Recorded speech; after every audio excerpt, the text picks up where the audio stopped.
पश्चिम बंगाल में संदेश खाली में कुछ महिलाओं ने मीडिया को संबोधित करते हुए बांग्ला में अपनी व्यथा को व्यक्त किया। यह संभव है कि जिनको बांग्ला नहीं आती वो उन महिलाओं की व्यथा को, क्रोध को, उनकी अवस्था को ना समझा हो। इसलिए आज उन महिलाओं ने जो बांग्ला में कहा उसका मैं हिंदी अनुवाद राष्ट्र के सम्मुख रखना चाहती हूं। बांग्ला में उन महिलाओं ने पत्रकारों से गुहार लगाते हुए कहा, टीएमसी के गुंडों के बारे में, पार्टीर लोक देखे जावे कौन बाड़ीर बहू देखते सुंदर। टीएमसी के लोग घर घर जाकर देखते थे किस घर की कौन सी बहू सुंदर है।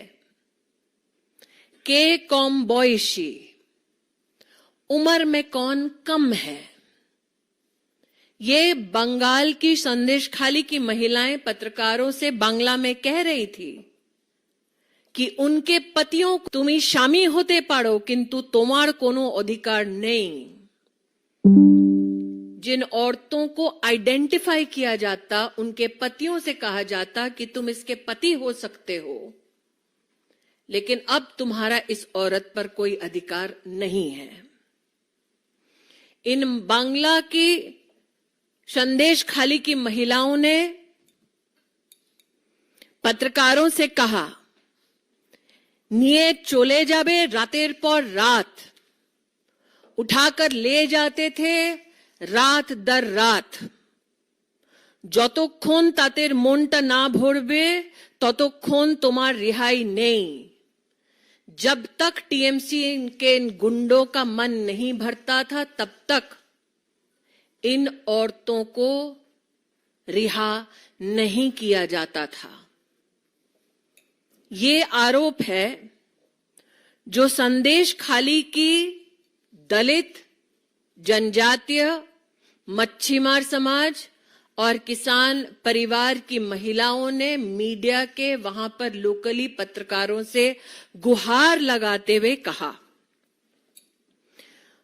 आज इन महिलाओं के अगर वक्तव्य को आप बांग्ला में सुने तो उनका ये कहना है कि विशेष रूप से हिंदू परिवारों में आकर महिलाओं को टीएमसी के गुंडे चिन्हित करके जाते।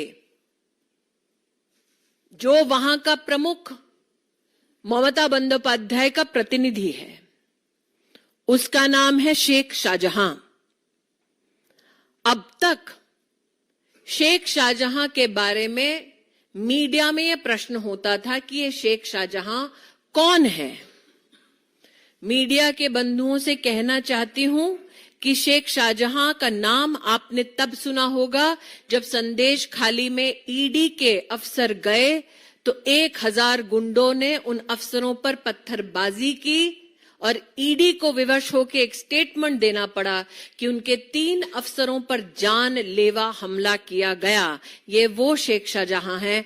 अब तक लोग पूछ रहे थे शेख शाहजहां कौन है। आज प्रश्न उठता है ममता बंदोपाध्याय शेख शाहजहां कहां है। ये ग्रामीण अंचल की औरतें हैं जो अपने लोकल मीडिया से बात करने बांग्ला में निकली थी।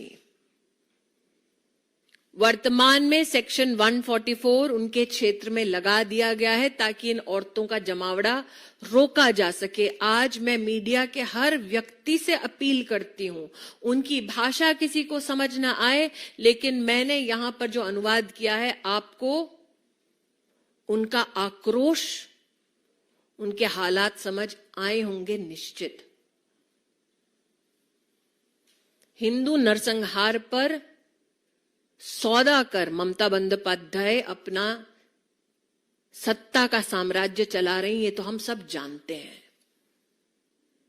घर घर जाकर ममता के गुंडे अब छोटी उम्र के हिंदू परिवार की बहुओं को उठवाकर उनका बलात्कार हो रहा है, उस पर ना कुछ कहती हैं और कहने वालों को विधानसभा से सस्पेंड करा देती हैं, ये अंधा राज चल रहा है। संदेश खाली की महिलाएं आपसे गुजारिश कर रही हैं कि उनकी व्यथा को समझे और पूछे, वेयर इज शेख शाहजहां। इस विषय पे आप लोगों का कोई सवाल हो तो पूछ सकते हैं।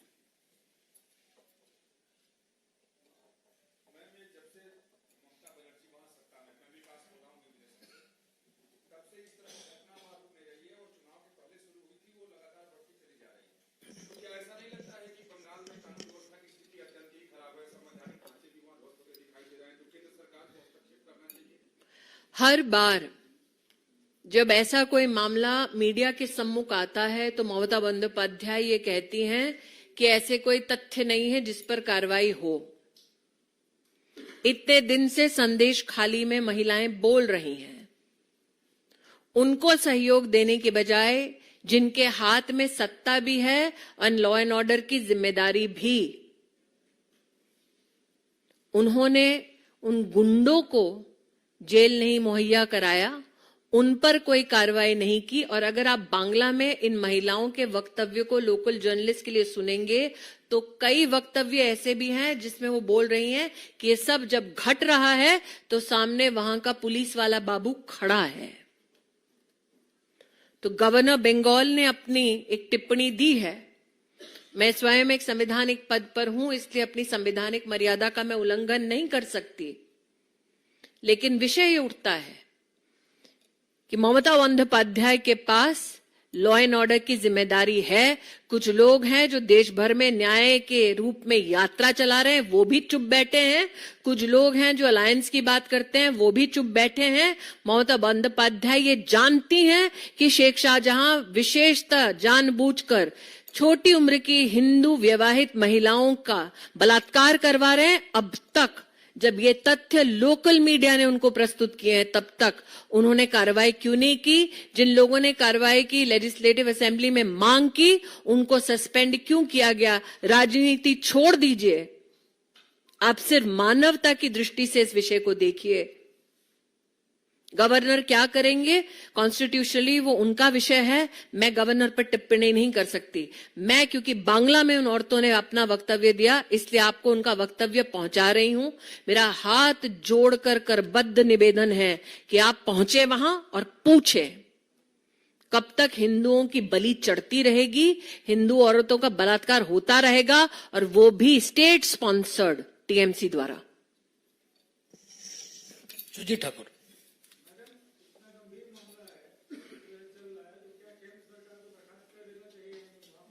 आप संवैधानिक प्रक्रिया जानते हैं, आप चाहते हैं कि मैं संविधान का उल्लंघन करूं, वो मेरे लिए संभव नहीं है।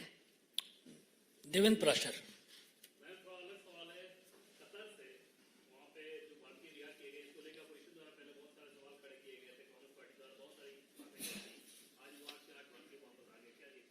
मैं इतना ही कहूंगी, नेवी वेटरन्स को जिस प्रकार से वापस लाया गया वो भारत सरकार के विशेष प्रयासों का एक नतीजा है।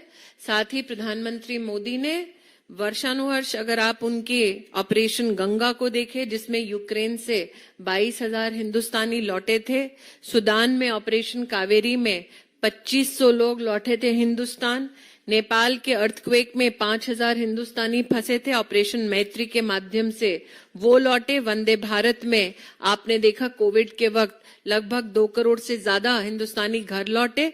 तो घर वापसी और राष्ट्र के साथ साथ विश्व भर में हिंदुस्तानी कहीं भी रहे उनके हितों का संरक्षण करना, ये नरेंद्र भाई की प्राथमिकता रही है।